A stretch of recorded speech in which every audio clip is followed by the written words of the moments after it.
Hey guys, today I'm going to read the first part of a story called A Bad Case of Stripes by David Shannon. Look at the girl on the cover. She is covered in stripes and she has a thermometer in her mouth. What can you predict happened to her? Let's read and see if we can find out. So, part 1 of A Bad Case of Stripes. Here's the first picture. Camilla Cream loved lima beans, but she never ate them. All of her friends hated lima beans and she wanted to fit in. Camilla was always worried about what other people thought of her. Today she was fretting even more than usual. It was the first day of school, and she couldn't decide what to wear. There were so many people to impress. She tried on 42 outfits, but none seemed quite right. She put on a pretty red dress and looked in the mirror. Then she screamed.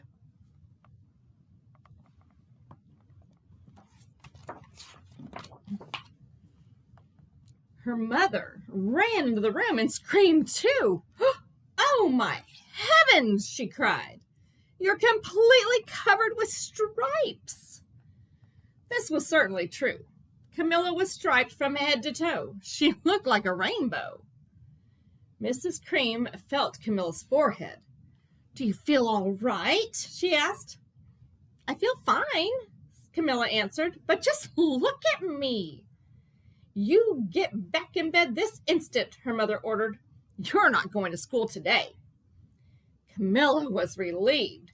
She didn't want to miss the first day of school, but she was afraid of what the other kids would say. And she had no idea what to wear with those crazy stripes. That afternoon, Dr. Bumble came to examine Camilla. "Most extraordinary," he exclaimed. "I've never seen anything like it. Are you having any coughing, sneezing, runny nose, aches, pains, chills, hot flashes, dizziness, drowsiness, shortness of breath, or uncontrollable twitching?" "No," Camilla told him, "I feel fine." "Well then," Dr. Bumble said, turning to Mrs. Cream, "I don't see any reason why she shouldn't go to school tomorrow. Here's some ointment that should help clear up those stripes in a few days.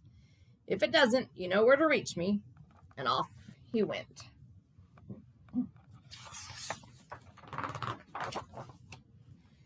The next day was a disaster. Everyone at school laughed at Camilla.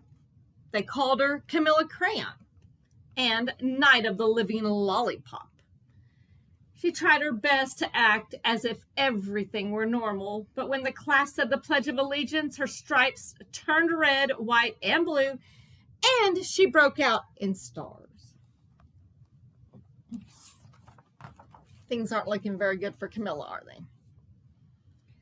The other kids thought this was great. One yelled out, "Let's see some purple polka dots." Sure enough, Camilla turned all purple polka dotty. Someone else shouted, "Checkerboard!" and a pattern of squares covered her skin. Soon, everybody was calling out different shapes and colors, and poor Camilla was changing faster than you can change the channels on a TV. Her friends were not being kind at all, were they? That night, Mr. Harms, the school principal, called.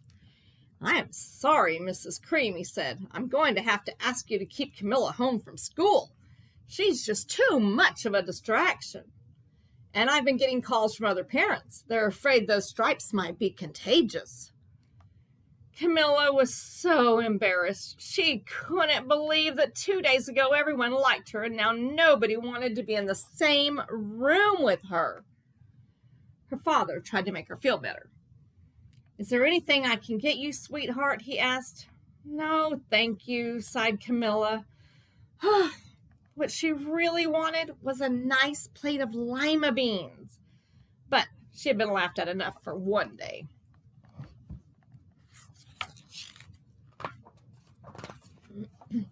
Wow, look what's happening now.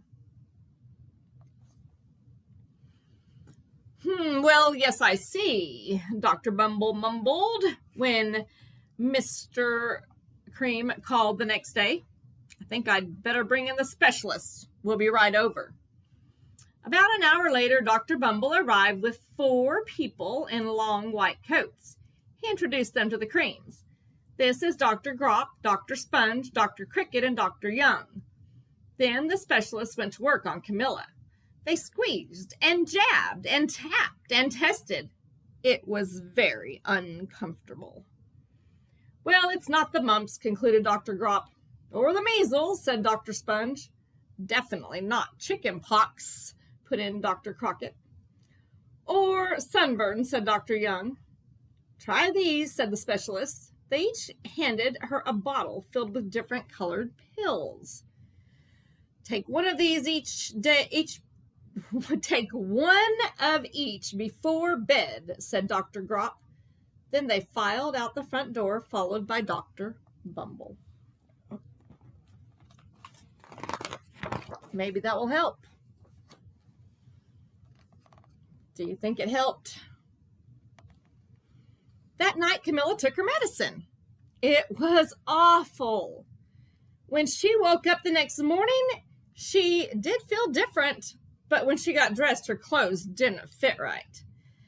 She looked in the mirror, and there, staring back at her, was a giant multicolored pill with her face on it.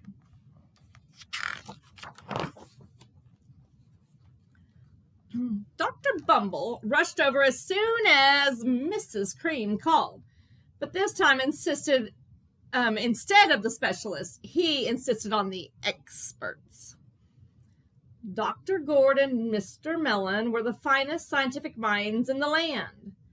Once again, Camilla was poked and prodded, looked at and listened to. The experts wrote down lots of numbers. Then they huddled together and whispered. Psst, psst, psst, psst.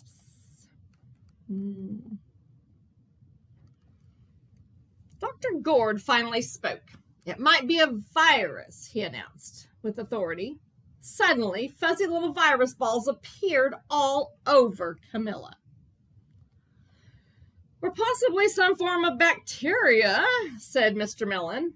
Out pop squiggly little bacteria tails. Or it could be a fungus, added Dr. Gourd. Instantly, Camilla was covered with different colored fungi blotches. The experts looked at Camilla, then at each other. We need to go over these numbers again back at the lab, Dr. Gourd explained. We'll call you when we know something. But the experts didn't have a clue, much less a cure. And that's all that we're going to read today.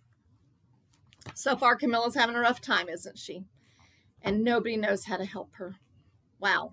And she can't go to school, and even if she could, her friends were making fun of her, and she worries about what people think about her all the time. So, what do you think could be the problem? What do you think is wrong with Camilla?